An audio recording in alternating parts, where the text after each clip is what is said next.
안녕하십니까? 자기주도적 학습 지도사 교육과정 비전 원격 평생교육원 교육학 박사 이인환입니다. 이렇게 온라인상에서 여러분들을 만나게 되어서 반갑습니다. 자기주도적 학습 지도사라는 교육과정은 원격교육원, 문화센터, 교육센터 다양한 곳에서 제공되고 있는 교육 프로그램입니다. 그런데 저희 원격 평생교육원에서는 조금 더 자기주도적 학습과 관련되어 있는 이론적이면서도 원론적인 내용을 중심으로 강의를 준비해 봤습니다. 본 강좌는 크게는 3가지의 주제를 가지고 이루어집니다. 첫 번째 주제는 학습과 관련되어 있는 이론, 즉 행동주의 학습 이론이라든지 인지주의 학습 이론, 학습의 원리, 학습의 특성, 그리고 자기주도적 학습 이런 내용들을 중심으로 강의가 진행될 것입니다. 두 번째 주제는 학습과 관련되어 있는 인간이 지니고 있는 심리적인 여러 속성들과 관련되어서 자기주도적 학습을 설명을 해보려고 합니다. 그리고 세 번째 주제는 이제는 구체적으로 학습을 잘하기 위한 어떤 기술적인 내용들 이런 것들을 중심으로 강의를 준비해 봤습니다. 이렇듯 주제는 크게는 3가지로 구성이 되어 있지만 작게는 18개의 주제로 나눠져 있고 거기에 중간고사와 기말고사를 합쳐서 총 20개의 강의로 강의를 준비해 봤습니다. 오늘은 그 첫 타임으로서 우리가 살고 있는 이 사회 그리고 이 사회에서 의미하고 있는 학습 이런 내용들을 중심으로 강의를 좀 진행해 보도록 하겠습니다. 자, 일단 인류 사회를 크게 시작된 시점에서부터 현대 사회까지 크게 3시기로 나누어서 인류 역사를 좀 사회를 구분해 볼 수가 있습니다. 제1사회를 우리가 농업사회라고 지칭하고 있습니다. 제2사회를 산업자본사회, 기술사회라고도 표현하기도 합니다. 그리고 제3사회를 지식기반사회, 정보화사회라고 지칭을 하고 있는데 각 시기별로 나름대로의 특징들이 있고 그 사회에서 요구하고 있는 인재의 조건들이 변화되었습니다. 조금 더 구체적으로 좀 살펴보게 되면 인류 역사 속에서 가장 오래된 사회를 우리가 농업사회라고 설명하고 있습니다. 농업사회는 토지와 지주 이런 것들이 중요하고 주로 삶의 공간도 당연히 농촌일 수밖에 없게 되는 겁니다. 농촌에서 농사를 지을 수 있는 능력 갖고 있는 사람들 즉 신체적인 수행 능력이 좋은 사람들 구체적으로 예를 들게 되면 시력이 좋거나 체력이 좋거나 근력이 좋거나 이런 특성들을 가지고 있는 사람들이 인재의 조건이 되었습니다.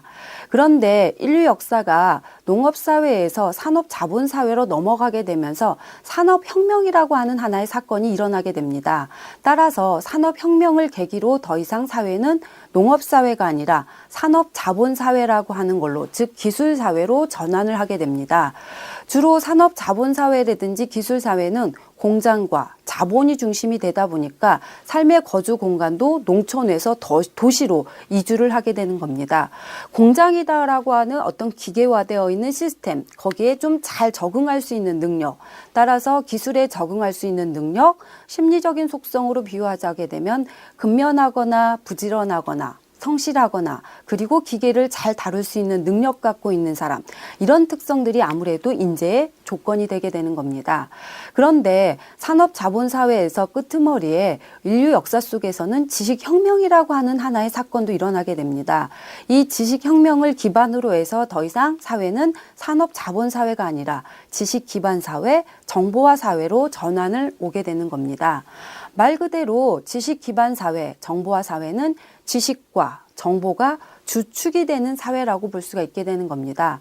지식과 정보가 가장 많이 구축되어 있는 공간은 농촌도 아니고 도시도 아니고 이처럼 저와 여러분이 만나고 있는 이 사이버라고 하는 공간이 이제 주된 삶의 공간으로 자리를 잡게 되는 겁니다.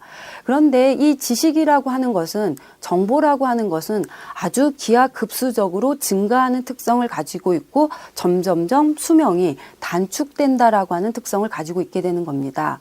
예전에는 선생님이 학교에서 전달해주는 어떤 내용들만 습득을 하거나 체득을 하면 됐는데 이제는 필요한 지식과 정보를 이제 가르쳐 주는 게 아니라 본인이 찾아서 체득도 해야 될 것이고 저장도 해야 될 것이고 필요에 따라서는 새로운 것들을 만들어낼 수 있는 능력 갖고 있는 사람 이런 능력을 총체적으로 가지고 있는 사람을 자기주도적 학습 능력을 갖고 있는 사람이라고 볼 수 있을 것입니다. 그렇기 때문에 현대사회에서, 즉 지식 기반 사회, 정보화 사회에서는 자기주도적 학습 능력을 갖고 있는 게 바로 인재의 조건이 되는 겁니다.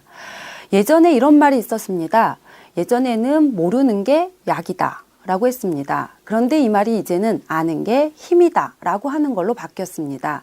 그런데 저는 거기에 조금 더 강조하여서 아는 게 힘인 사회가 아니라 아는 게 돈인 사회라고 할 수 있습니다. 지금 이 강의를 듣고 계신 여러분들의 머릿속에 저장되어 있는 지식과 정보가 당신의 통장에 쌓이게 되는 돈의 원천이 된다라고 하게 되면 자본주의 사회, 물질 사회에서 누구나 돈을 많이 벌기를 원한다라고 하게 되면 지금 당장 당신의 머릿속에 지식과 정보의 양을 아주 많이 채워야 될 것입니다. 자, 이렇게 농업사회, 산업자본사회, 지식기반사회로 사회가 변화를 하게 되는 것입니다.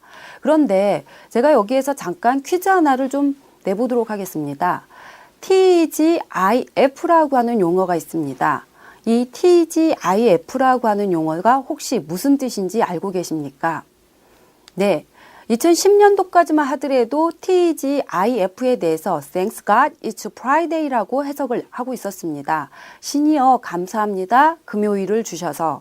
자, 미국이나 유럽 같은 경우에 있어서는 금요일 오후가 되게 되면 사람들이 그날 이후부터는 좀 휴일, 좀 쉰다라고 하는 느낌을 강하게 가지게 되어서 금요일 오후가 되게 되면 지나가는 인사말로 TGIF라고 이 말을 외쳤다고 합니다.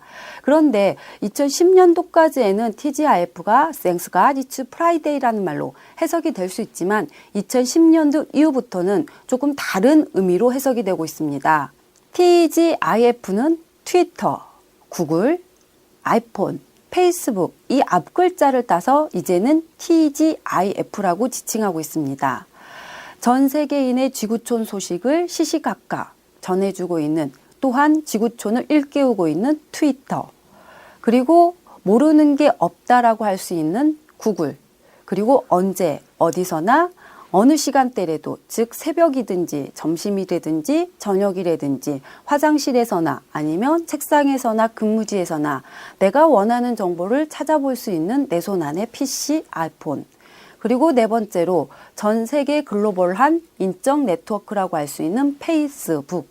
이제는 여러분들이 살고 있는 시대는 Thanks God It's Friday 시대가 아니라 트위터, 구글, 아이폰, 페이스북 시대라고 할 수가 있습니다. 이런 시대를 갖다가 일명 저는 디지털 시대 그리고 디지털 사회라고 표현을 해보고 싶습니다.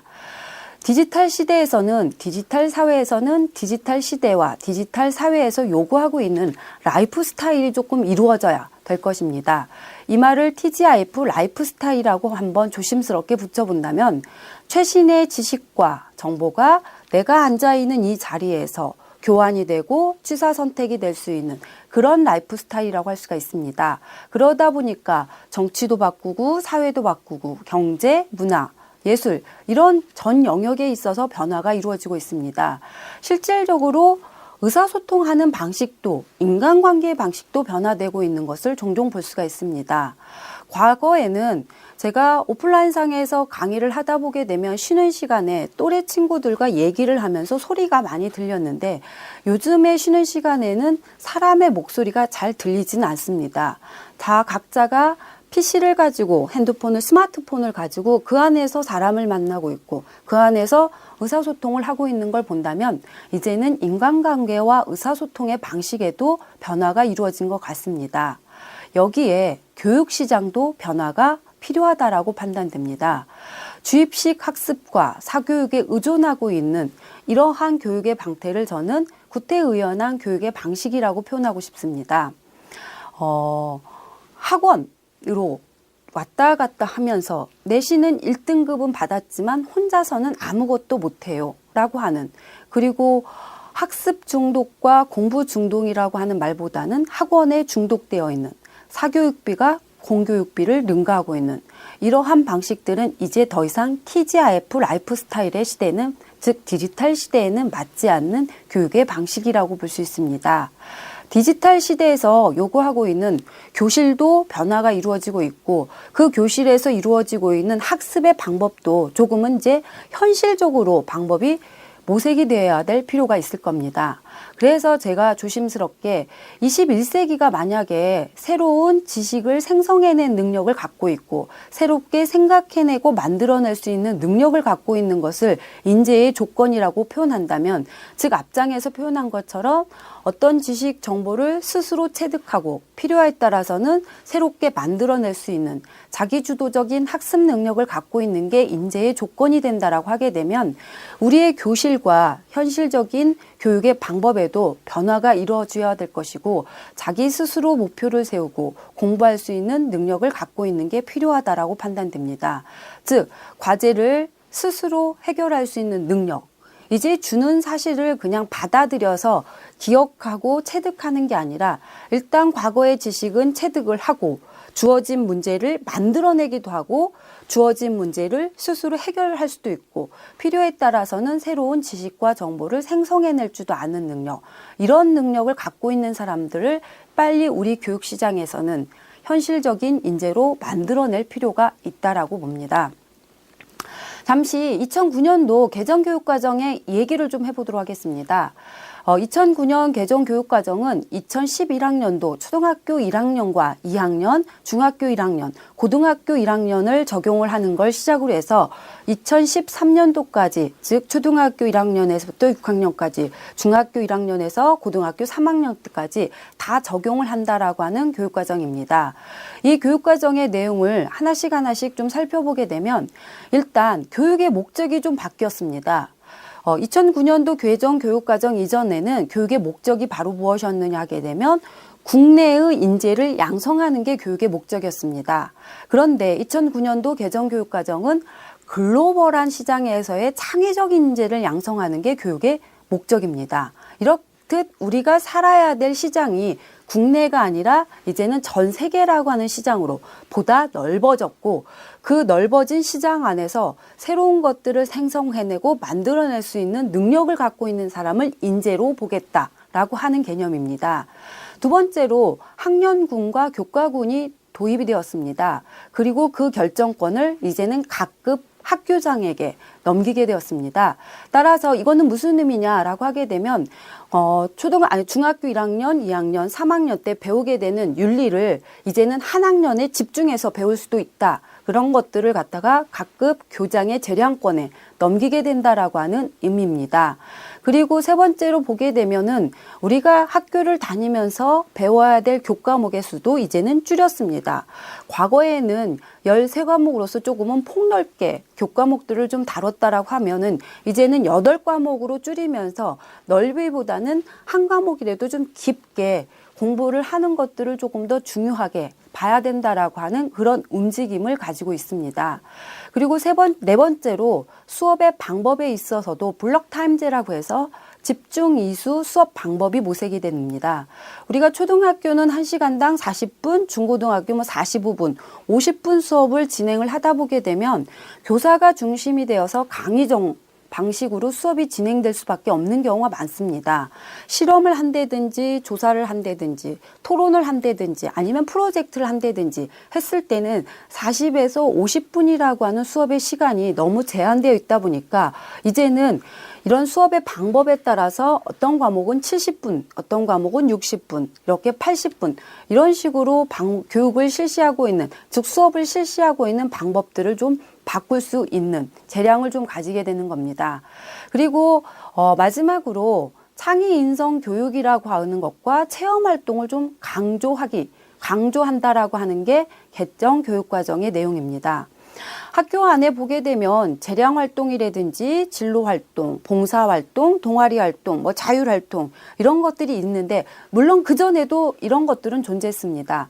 그런데 안타깝게도 좀 형식적으로 존재를 했다라고 하게 되면 이제부터는 2009년도 개정 교육과정에서는 실질적이고 구체적으로 이런 활동들을 좀 중심적으로 교육이 바뀌어져야 된다라고 하는 내용들을 포함하고 있습니다. 자, 21세기 글로벌 시대에 또 나옵니다. 지식 기반 사회이고 정보화 사회입니다. 지식과 정보가 이제는 부가가치를 창출해낼 수 있는 원천이 된다라고 한다면 기존 지식을 체득하는 것을 넘어서서 좀 어려운 말입니다. 쉽게 표현하면 교과서에 있는 내용들을 일단은 학습하는 것이 학습의 목표가 아니라 그것을 넘어서서 새로운 지식들을 누군가에 의해서 가르쳐줘서 습득하는 게 아니라 본인 스스로 체득할 수 있는 그런 능력들을 갖고 있는 사람들이 아마도 중요한 인재의 조건이 되는 겁니다. 따라서 학습하는 방법에 대한 학습이 이루어져야 된다라고 볼 때 자기 주도적 학습 전형이라고 하는 게 등장할 수밖에 없게 되는 겁니다. 초등학교에서 중학교 갈 때, 중학교에서 고등학교 갈 때 각급 학교에서는 우리 학교에서 공부하면 좋겠다라고 하는 인재들을 선발했습니다. 그런데 지금까지는 주로 이제 만들어진 스펙을 기준으로 해서 인재를 좀 선발했다라고 하게 되면 이제는 스펙보다는 학교 공부를 보다 충실히 수행한 학생들을 좀 선발하겠다라고 하는 걸로 자기주도적 학습 전형이라고 하는 것들이 강조하기 시작을 했습니다. 즉 학교라고 하는 공간에서 주어진 내용 이외에도 스스로 정보를 체득하고 뭔가 새로운 것들을 만들어낼 수 있는 걸 학교 안에서 충실히 수행할 수 있는 사람, 수행하고 있는 사람 이런 사람들을 인재로 좀 선발한다라고 하는 의미입니다. 그렇다 보게 되면 정상적인 학교나 교육과정에선 할 수 없는 것들은 어쩔 수 없이 폐지할 수밖에 없습니다. 예를 들게 되면 뭐 탭스라든지 토플이라든지 토익이라든지 뭐 수없이 많은 각종 경시대회 이런 것들을 가지고 예전에는 인재로 선발했다라고 하게 되면 이런 것들은 실질적으로 교실 상황에서는 이제는 할 수가 없습니다. 그런 것들을 가지고 인재를 선발하지는 않겠다라고 하는 겁니다. 그러면 무엇을 근거로 해서 인재를 선발할 것인가 놓고 봤을 때 말 그대로 학교 공부를 충실히 수행한 사람들, 즉 학습과 자기의 진로에 대해서 계획을 세우고 점검을 하고 실행을 하고 이것을 평가를 하는 것들을 본인 스스로 하고 있는지, 그리고 선택하게 되는 전공에 대한 의지는 가지고 있는지, 그리고 학교 생활을 토대로 해서 봉사나 체험이나 동아리 활동 그런 것들을 했는지가 중요한 게 아니라 그 활동을 토대로 해서 당신이 경험한 거, 얻은 거, 배운 게 무엇인지, 그리고 독서 활동 이런 것들을 토대로 해서 이제는 초등학교에서 중학교, 중학교에서 고등학교, 고등학교에서 대학 들어갈 때 이제는 이런 조건을 갖고 있는 사람들을 인재로 선발하겠다라고 하는 학습의 전형을 자기주도적 학습 전형이라고 볼 수 있습니다.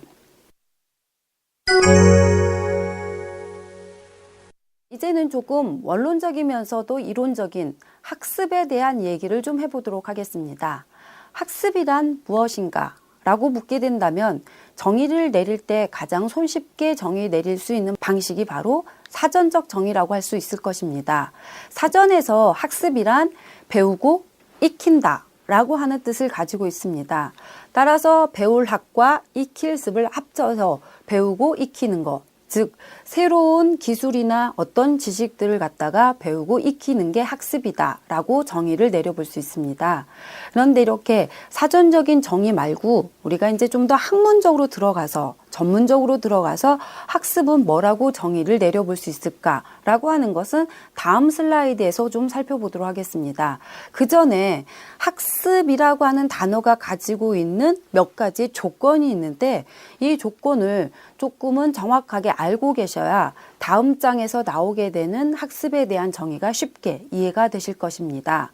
첫 번째 전제 조건으로서는 일단 학습은 배우고 익히는 과정이다 라고 하는 설명을 하고 있는데 정확하게는 배우고 익히는 과정이 아니라 배우고 익히고 나서 저한테 일어나게 되는 행동상의 변화가 학습이라고 볼 수가 있습니다.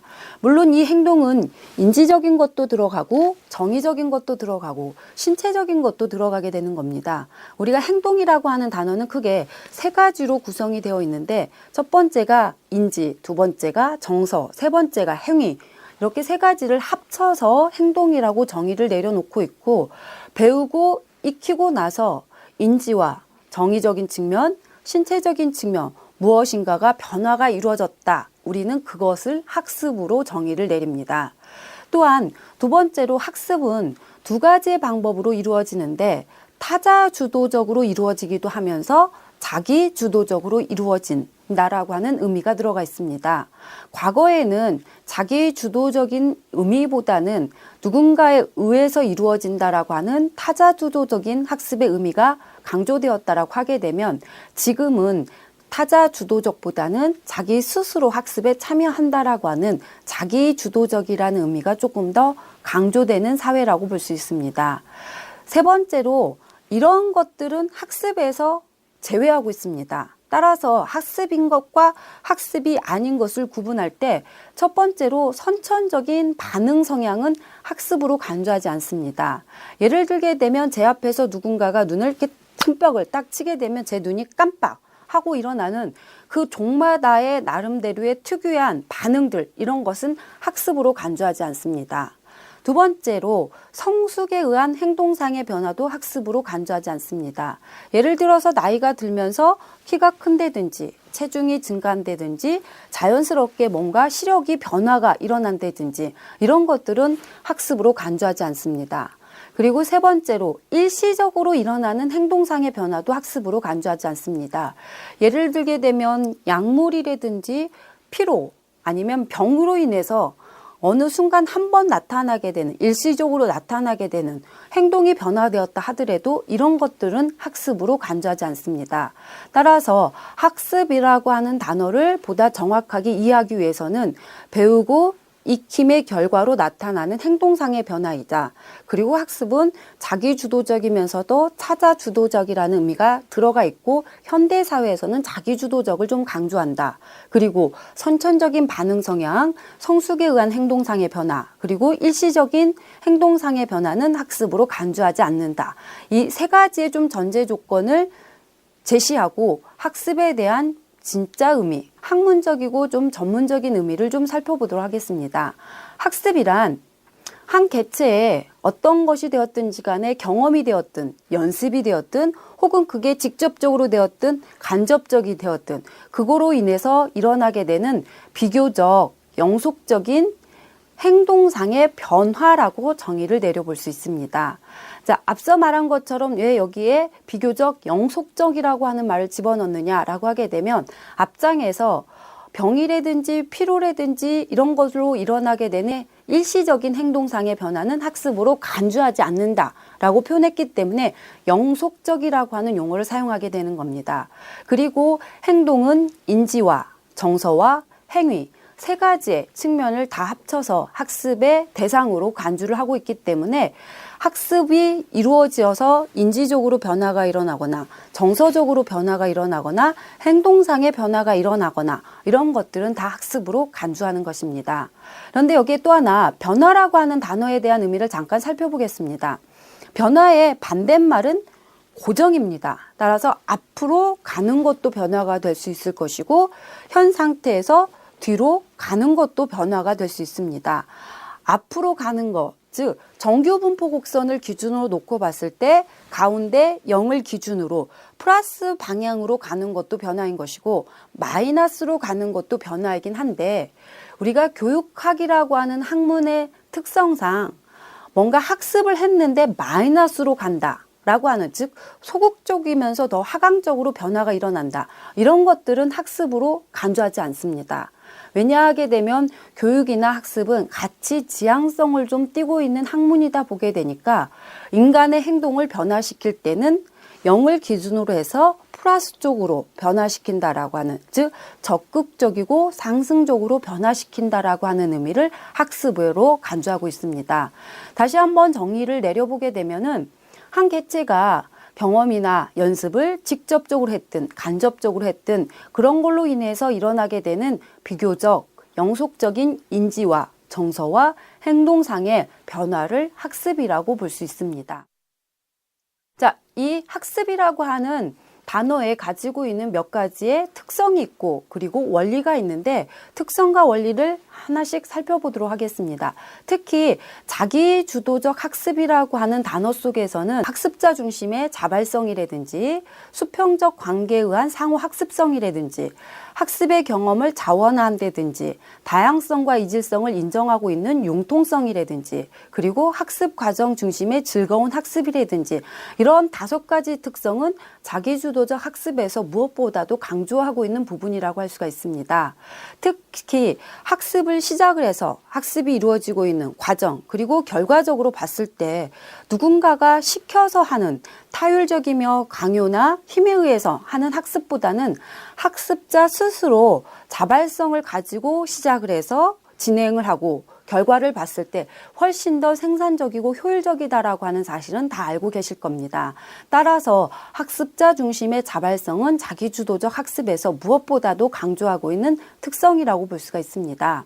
가끔 제가 만나는 부모님들 중에서 이렇게 피드백을 해주시는, 이렇게 말씀하시는 분이 있습니다.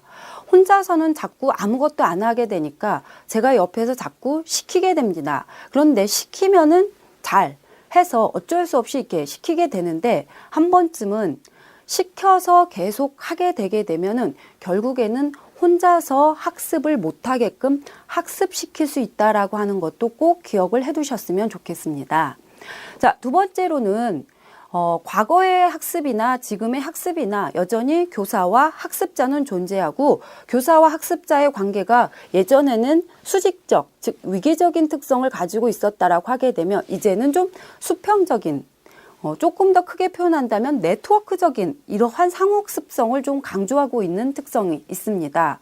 교사가, 즉 교수자가 학습자한테는 과거의 지식과 정보를 전달해 준다라고 하게 되면 학습자는 역으로 교수자한테 새로 생성되고 있는 오늘의 이슈 같은 것들 이런 정보들을 주면서 서로 주고받는 상호학습성을 강조하고 있는 게 무엇보다도 중요한 특성입니다.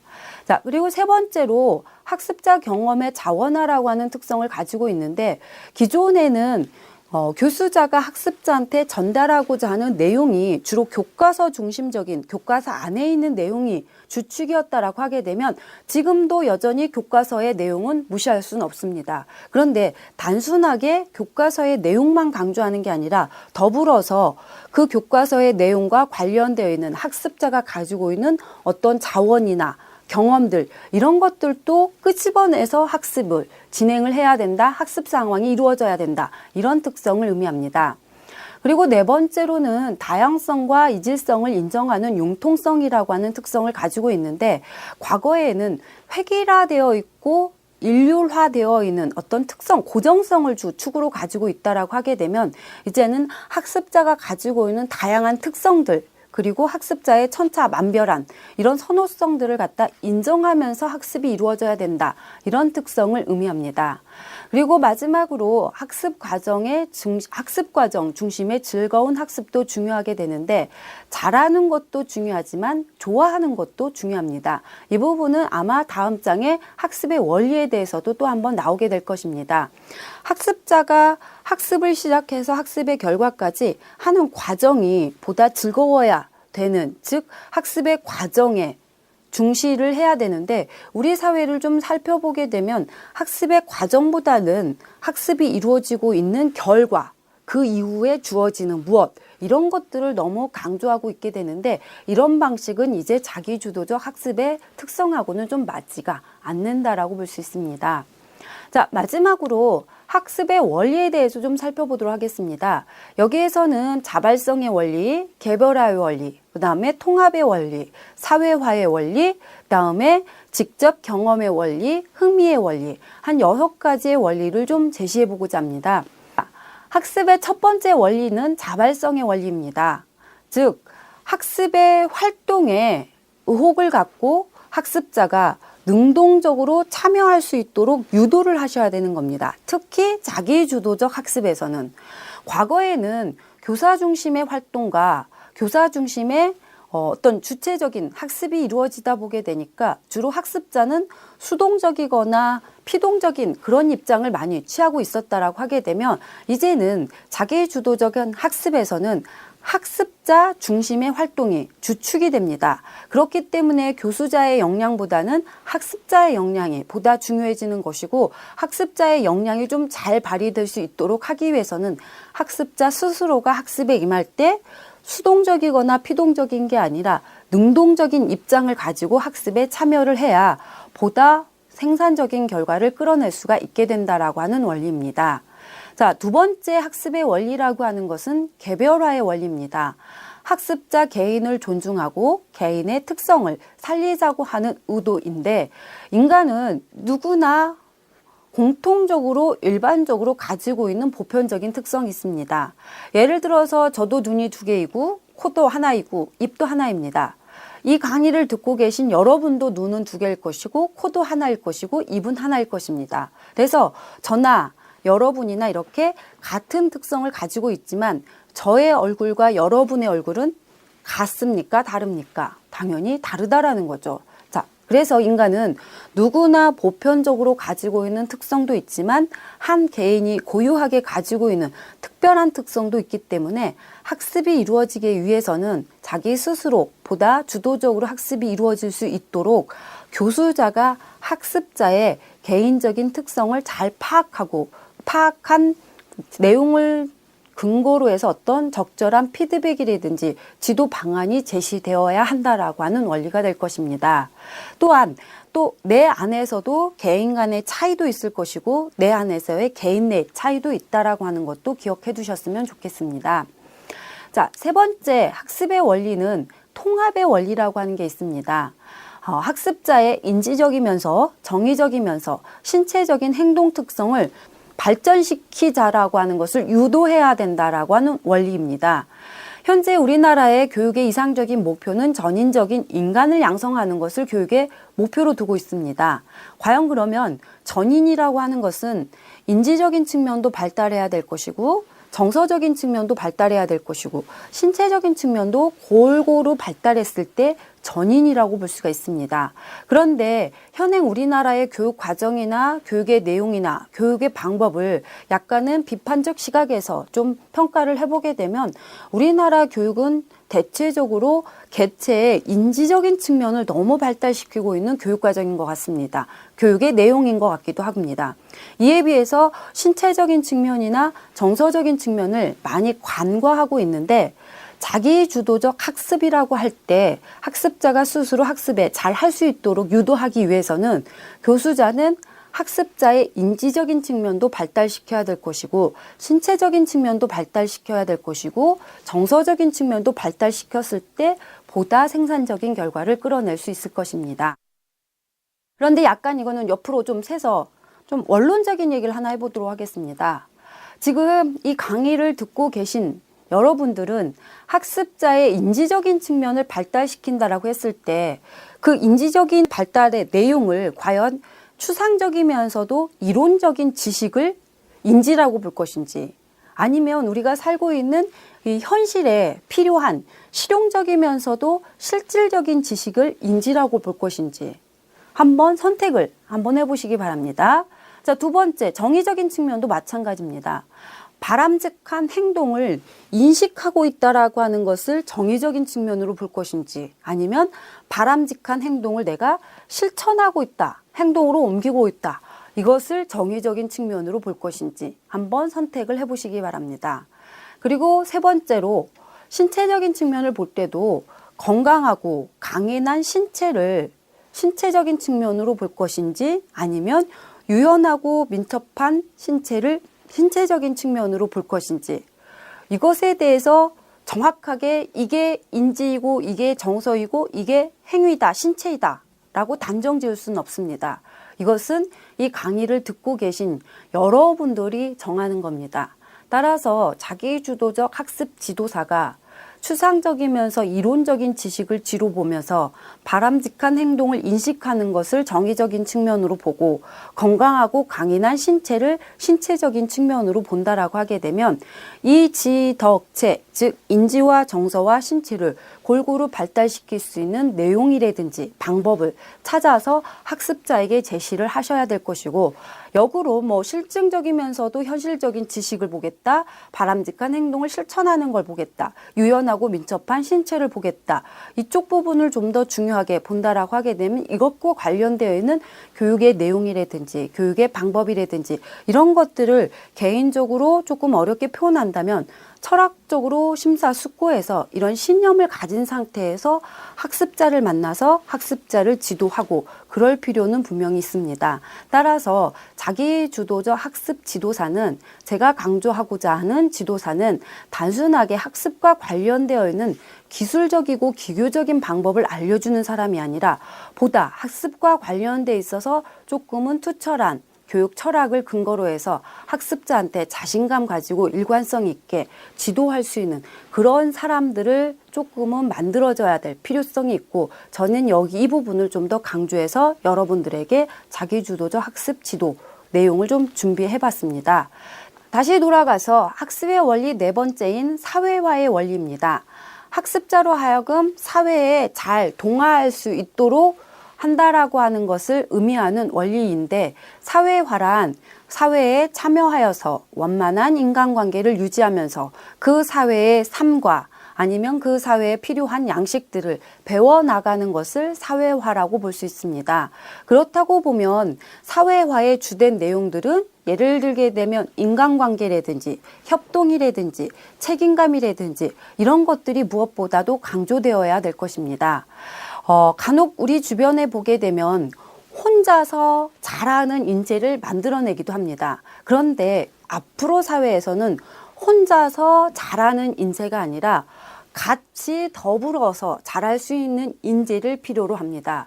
그렇기 때문에 교과 내용 못지않게 사회성이라든지 인간관계라든지 책임감이라든지 협동심이라든지 이런 것들은 각 교과별로 지도자들이 자기주도적 학습 안에 충분히 그 부분들이 녹아내려져 있을 수 있는 그런 내용들도 좀 준비를 해 두셔야 될 것입니다. 자, 다섯 번째, 직접 경험의 원리가 있습니다.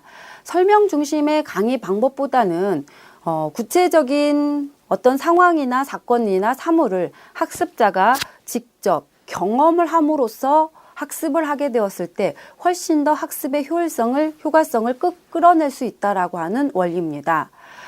우리가 교수 학습 상황을 좀 들여다보게 되면은 설명 중심으로 강의를 하는 경우가 있고, 시청각 도구를 활용해서 강의를 하는 방법이 있고, 집단 활동 중심으로 토론을 하는 방법이 있고, 실습이나 어떤 체험을 중심으로 하는 방법이 있습니다. 이렇게 네 가지 방법들이 보통 사용되게 되는데, 같은 내용이라 하더라도 이렇게 방법에 따라서 학습이 끝난 후에 기억되는 용량은 좀 다릅니다.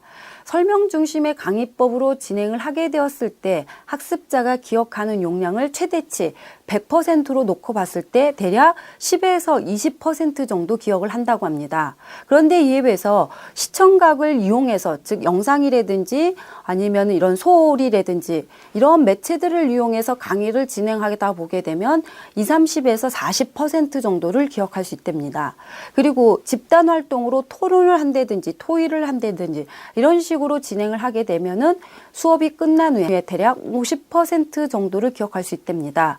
그런데 학습자가 실질적으로 그 내용과 관련되어 있어서 실험을 한다든지 실습을 해본다든지 체험을 한다든지 하게 되면은 70에서 80% 정도를 기억할 수 있다고 합니다. 따라서 행함으로써 배울 수 있다라고 하는 원리를 염두에 두시고, 자기주도적 학습 지도사는 학습자로 하여금 뭔가를 전달하고 스스로 체득하게끔 할 때 설명보다는, 시청각보다는, 활동보다는, 토론보다는 실습이나 체험 중심의 방법이 있지는 않는가를 모색할 필요가 있을 것입니다. 자, 마지막으로 학습의 원리인 흥미의 원리에 대해서 좀 살펴보도록 하겠습니다. 학습의 내용과 학습 활동에 대해서 학습자가 흥미를 가지고 임하도록 유도해야 한다라고 하는 원리인데, 학습자는 보통 잘하는 것도 있을 겁니다. 그런데 또한 학습자가 개인적으로 좋아하는 것도 있을 것입니다. 학습의 과정이 학습자로 하여금 좋아하게 되는 것이라고 한다면 훨씬 더 효율적인 결과, 효과적인 결과를 끌어낼 수 있는 건 사실입니다. 일본의 지하철역을 다 외우고 있는 6살짜리 한 아이가 있습니다. 그래서 그 아이한테 한 어른이 어쩌다가 이렇게 지하철역 이름을 다 외우게 되었니? 라고 물어보게 되니까 그 6살짜리 아이가 이렇게 대답을 했다고 합니다. 저는 지하철이 좋아요. 라고 대답을 했다고 합니다. 일단 우리가 좋아하게 되면은 아무리 힘들고 어려운 많은 방대한 양이라고 할지라도 좋아하게 되면은 빨리 신속하게 정보를 처리할 수 있다라고 하는 우리의 마음이 학습을 조금 더 끌어낼 수 있다라고 보면 자기주도적 학습 지도사는 학습자의 흥미를 끌어낼 수 있는 이런 방법들도 모색을 하셔야 될 것입니다. 자, 오늘은 우리가 살고 있는 현대사회 그리고 그 현대사회에서 요구하고 있는 디지털 라이프 스타일, 즉 TGIF 라이프 스타일, 그리고 2009년도 개정교육과정 이런 내용에서 자기주도적 학습이 필요하다라고 하는 것들, 그리고 학습과 관련되어 있는 정의와 특성과 원리들에 대해서 살펴봤습니다. 다음 시간에는 학습을 설명하고 있는 이론을 좀 살펴보도록 하겠습니다.